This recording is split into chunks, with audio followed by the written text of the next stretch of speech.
This is Not Worth Living, a podcast that features creatives interviewing themselves with a preset list of questions. Unlike other podcasts that feel like conversation between friends, this one aims to feel like eavesdropping on a psychiatrist's visit. Today's episode features... Hi, my name is Kyle Winkler.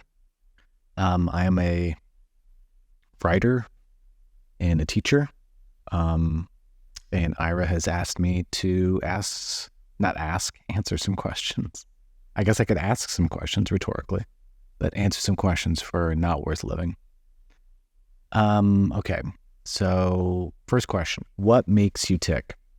By the way, I looked at the questions, but I didn't try to think of any answers beforehand so much. What makes you tick?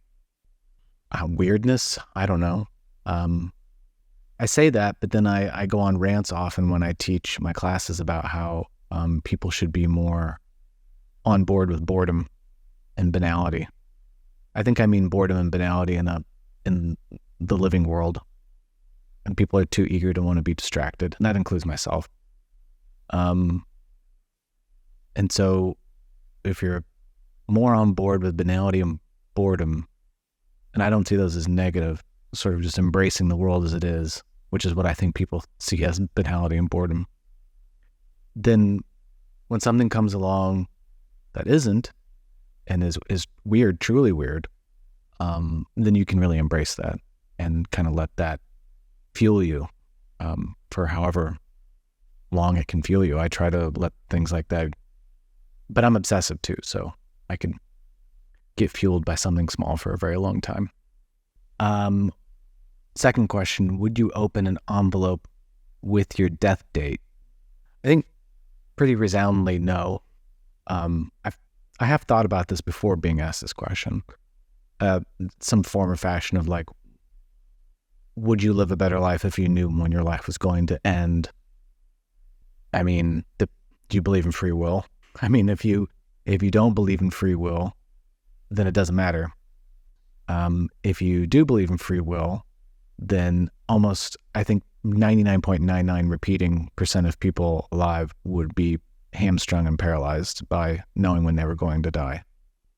Now you might say, Kyle, but what about people who are given, these, you've got 3 months to live kind of thing with terminal cancer diagnoses or things like that.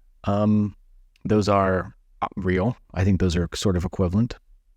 But I think the difference there is that for people who are terminally ill, at least from the ones that I've known who have a very limited lifespan left, the quality of their life is not always great. You're in a lot of pain. Your consciousness is distracted. You're just trying to get by on, essentials like eating and breathing and sleeping and things like that. So I think we tend to have this idea that, if you knew, you'd be able to have a better life. I think there are people who do know, and I don't know if they necessarily do. Some might, obviously. If you're sick and you know when you're going to die. This went off topic quickly, didn't it? Maybe you can. Maybe you can make amends and you can, try to meet with people before you go. I've heard a lot of stories about that from people who work in hospice. But would I open an envelope with my death date on it? No way. I'd burn it for sure. I didn't want to fucking know. Third question. What was the first time you remember creating something intentionally? So my instinct after I read this is to lie and make up something that I know about retroactively from my parents. But if I'm being perfectly honest, something intentional. See, the thing about making something is like, what do we mean by that? I mean, I guess it could be anything. I mean, I made a lot of stuff when I was a kid. You played with toys, you made forts, you made things in sand, you built crap out of boards, but none of them really stuck out to me. I have to say probably the one thing that I do remember being very proud of that I did intentionally was when I was in like third grade, my art teacher, and by the way, all the things that I was forced to make were probably the things I remember most, like through school, was a drawing. I had to do like an oil pastel or an oil crayon drawing. And I remember it was like a Super Mario Brothers type thing I think I did. And I was really proud of that. I found another one recently of a tiger with a boy on top of it. And I was going to save it, and then I just threw it away. I'd kept it this whole time. I'm 40 now, and I'd kept it from when I was 9, and then I just tossed it. Because I wasn't going to do anything with it. Other than that, I wrote, the first thing I ever wrote, though, word-wise, was a story in 5th grade called The Jewel Heist. I still have that because my teacher, Mrs. LaDonna Lane, put like a little Mylar cover on it and a little, what do you call it? Little ringed thing on the side so we could turn the pages. I don't know what it's called, like a punch thing. I don't know what the official word for that is. And I did all the words, wrote the story, and did all the pictures. And none of it makes sense. And it's sort of pseudo-British because I was always was obsessed with like an Anglophile. So it was sort of like this detective story about these jewels that were hidden in some ice cream. I very distinctly remember doing that and really being happy with it, actually. I think I used the simile like a hot knife through butter and thought that was amazing. But 5th grade, what are you going to do? Well, I have no idea if this is entertaining, by the way. I'm sorry if you've already fallen asleep. Maybe we can make it like ASMR or something. Question 4, what keeps you motivated? I hate to be so blunt, like living, money, taking care of my family. I've got 2 little kids and I have another one on the way. We're going to have a 3rd kid in a month. I'm 40. I'm sort of in a weird place as a millennial, having kids later. It's just what keeps me motivated is like taking care of my family, making sure that we have food, clothes, tuition, for things, like insurance. We need a new car. I just replaced the furnace. So taking care of other people keeps me motivated. Outside of that, friends, big time. I have to have friends, people that even if I see them once a week, just people who like recharge my batteries, people who I can talk to on the phone. I'm constantly calling and texting people and, trying to just catch up with people. I need that. I'm an incredibly social person and I kind of live in an isolated area to some degree, away from people who I don't know. So, making friends and being friendly is really important to me. Who inspires you at the moment? Gosh, lots of people. My wife, first and foremost, she's like 8.5 months pregnant, and it has been a struggle with this baby. I don't know, maybe that's not what the question was asking, but it's pretty broad, so I'll go with this. We've lost some pregnancies, and in pretty bad ways. Over the last few years, and all of them were pretty brutal for both of us. One specifically, the last one actually.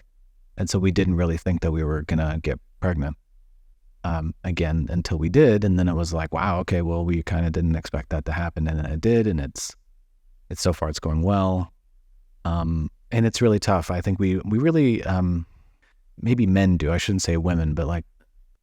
You really underestimate what sort of horrific transformation the body goes through in pregnancy. Yes, it's pretty amazing, but it's also just like, my God, like it is an alien invasion in a lot of ways.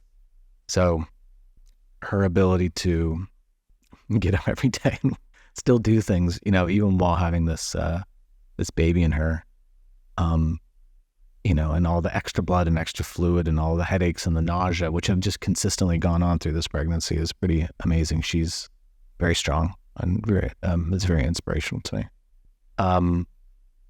So that's my answer for that. Outside of that, the first writer that came to my mind was Chris Dennis, who is a good friend of mine. We were in the MFA program together years and years ago, and he lives in Southern Illinois, and is just, I consistently talk about how beautiful he is as a person inside and out. He's one of the most talented people. I state this over and over again, but there are a few people in the world who, when I talk to them, I become smarter by talking to them. I become wittier. I become a more attractive person in my own eyes. And that is Chris Dennis, who's a writer, who has a collection of short stories called Here's What You Do from Soho Press. You should buy it and read it. and who hopefully will have a new nonfiction book out sometime in the future. What's my latest project? I think I hit the mic, sorry. Ira, you can edit that out. So I have 2 books coming out in 2024. The first one's called Grasshands. It's a novel. It's coming out in January. I wrote this years ago and tried to find a publisher for it. Eventually landed at Journalstone, which I'm very happy with. I'm psyched. I cannot be more excited about a book.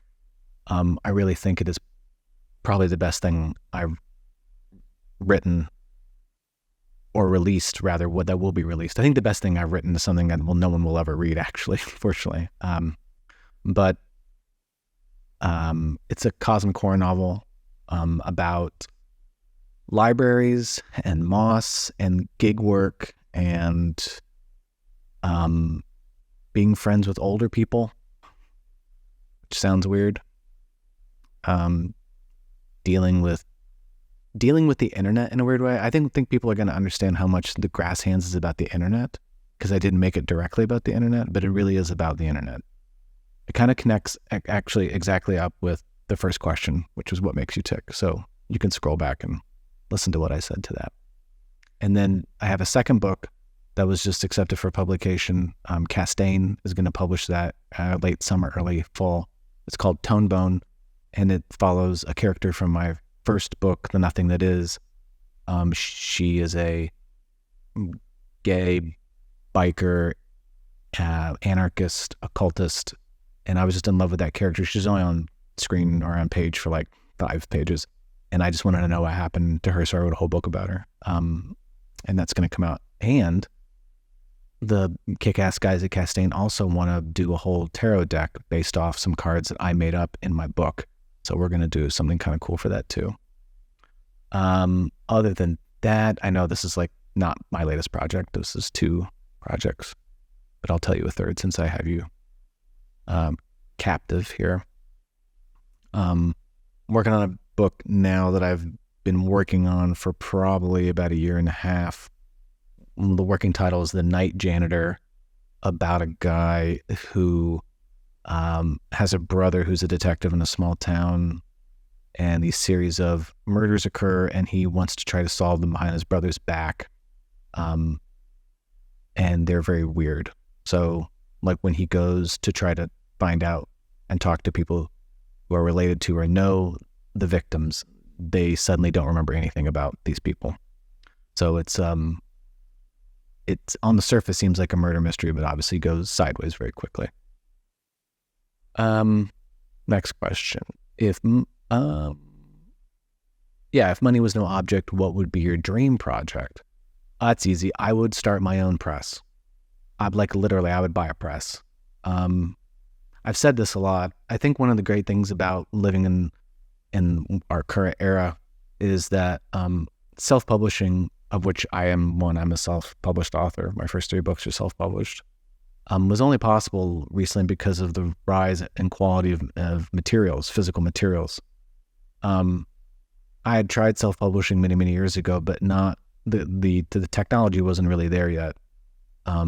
And for all of the sort of, demon-like qualities of Amazon, KDP, Ingram Spark, what they produce are really good.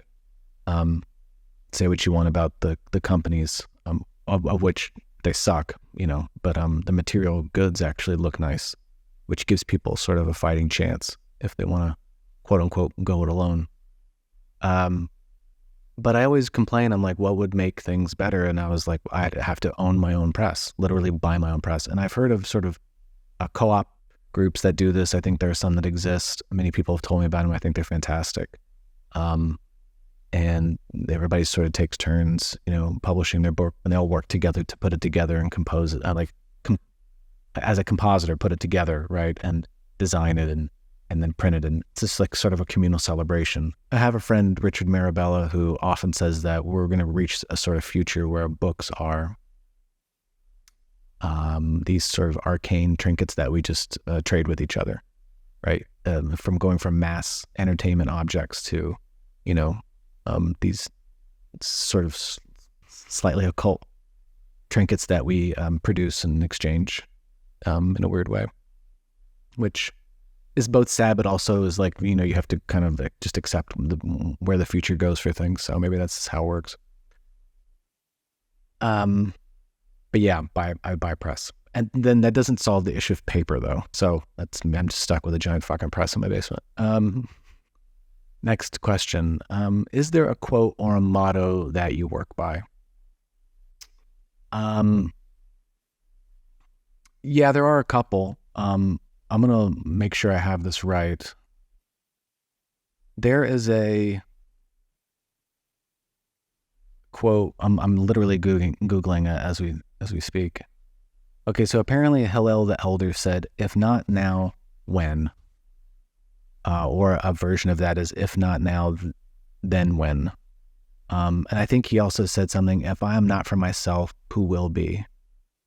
I like both of those. Those are things I think about a lot. I kind of came across both of those around 2017 for various reasons. I had kind of a crisis in my life, and was really struggling, and came across those quotes, and I liked that. I was sort of poleaxed in a major decision I needed to make, and if not now, when was definitely something that helped me along. And then the other one is, if I'm not for myself, who will be? It's sort of one of those. So we tend to live in an era where many of us, through various reasons, which don't all have to do with genetics, are down on ourselves for a lot of reasons. I think a lot of the way the world is constructed is meant to make you feel like shit. And I think it's good to remind yourself that you're in charge of whether or not you believe in free will or not. We can sort of put that aside. That if you aren't for yourself, then who will be? No one will be, probably. There might be people in your life who will root for you and who want the best for you, but like, you kind of have to want to be that person first. So yeah, those are a couple quotes. 3 questions left. Would you be friends with yourself? Man, I know a lot of people might be like, yeah, sure, I'm pretty cool or whatever. But based off relatives that are a lot like me when we're together, it is maddening. So I'm not sure. I'm a know-it-all. That's not, I don't say that proudly. It's sort of just part of my personality. I'm a sarcastic shit often. If I want to be, I can be very cruel very quickly. And so I'm sure I would come across that. If I was friends with myself, though, would I still get to be myself? If I was myself and there was a copy of me, like, how there are 2 Rikers on Star Trek, he gets caught in the pattern buffer of the transporter and gets stuck on that station, and then they come back and discover him, which, I'm obsessed with Star Trek. If we had time to like grow apart and become our own people, that would be interesting. I would totally want to be friends with myself. But if it was like, right now, I'm going to like Xerox myself and you're going to be sitting next to me and we're going to start talking, I don't know. That would be weird. I don't know how that would escape solipsism. I'm just wanting to know about yourself. It'd be strange because I already know what's going on. I'd want to copy myself and then like be far away from the other copy. And I'm sure the other version of me would feel the same way, and then come together and talk and like compare notes. That'd be kind of cool. What do you do differently from other people? I'm about to like contradict something I just said. Like, if I'm not for myself, who will be? I wanted to say I'm not different from other people. I'm not that different from other people, but I guess you kind of have to feel like you are different from other people if you write fiction. I feel like I write differently than other people. I kind of have to, it might not be by much, it might be that someone reads my book and goes, this is just like every other XYZ author or genre person I've ever read or whatever. And that's fine, but I feel like you kind of have to add your own, Italians have a word, sprezzatura. You have to add your own little dash of something onto that. And I like to think that there's a weirdness that I can add to things that I had practiced through years of just like listening to conversations and then injecting one word or a phrase into that makes everybody stop and go, what the fuck is wrong with you? And then you're sort of like, yes, I've achieved my goal of bothering everybody. I'm going to go back to doing whatever it was I was doing beforehand. And I've adapted that, like injecting weirdness into real life conversations, just turned it over into writing fiction and telling stories and thinking up the weirdest things possible, which often, surprisingly or not, stops you from trying to reach a wide audience. But maybe one day we'll see. What else do I do differently from other people? I don't know. I read and walk a lot. I don't know a lot of people who read and walk. Like I walk around my town and I read a book. The only other person I know who does it, who actually lives 2 blocks down from me, is this really weird guy who wears a bucket hat and a backpack and like walks like very set hours every day, and he reads on a Kindle. I don't know where he goes. He walks much further than I do. He might be a little off. I'm not entirely sure, but he also might be in this QAnon house that's like a couple blocks down. So that'd be weird. Maybe we should compare notes. Okay. Final question. I'm sad. We're at the end now. I'm going to drink some water so I can answer this last question as clearly as possible. What would you like your epitaph to say? So I joked around with my wife, because I did read this one and I thought about it. And I was like, I'm behind you would be a good epitaph on a tombstone. Just to really creep people out one last time and be kind of a snot. I don't know what I would want my epitaph to say. I think in a weird way, that's not really up to you, if that makes sense. That seems a bit disingenuous. If you could write your own, be like writing your own eulogy. I mean, as much as you want to hear it, you don't get any control over that. I used to live in Pittsburgh, and I would walk through this beautiful rambling cemetery near my home called Homewood Cemetery, which is full of just like the most beautiful turn of the century gravestones, and as an art, right? I mean, making a gravestone was an art, and making monuments but was an art for sure. Obelisks and angels and pyramids. And, just like sort of the most amazing, you have to remember, like Pittsburgh had all the steel money in the turn of the century. So all the rich people who lived in Pittsburgh and these nearby neighborhoods had these like huge mausoleums, that have like seats and benches and, beautiful stained glass windows and all these other things. And so, but I remember seeing a very smaller, sort of more modest gravestone for a family. And it was the mother, I think it was the matriarch of this family. And it said, it had her name, something, and her dates. And it said, she did what she could. That's all it said.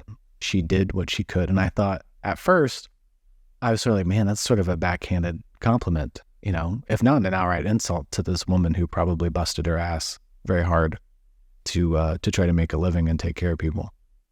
And I still don't know how I feel about it. I'm thinking about it now, like she did what she could, but that's everybody. Everybody did what they could, you hoped. And maybe that's enough, to have a sort of the final thing. Yeah, I don't know. I think, I don't know if I would ever want anything. I don't know if I could write my epitaph. I think I would just let someone else write it for me, if my family, my kids, if my wife survives me and she writes something on there, I don't know what she'd write. Again, it's like the second question about the envelope of the death date. I don't know if I'd want to know either. So I might not have a tombstone. I don't know. These are all I'm never going to give you a clear answer on any of this stuff, but it's about as much as I could say there. So, well, that was the last question. This was a lot of fun. I hope I didn't totally bore you. If you want to connect and argue with me about any of my answers, I'm up for that. I am at Bleak Housing on all social media online. Yeah, get a hold of me, argue with me, or don't. This was a lot of fun. Thank you, everybody. Thanks, Ira. Bye-bye.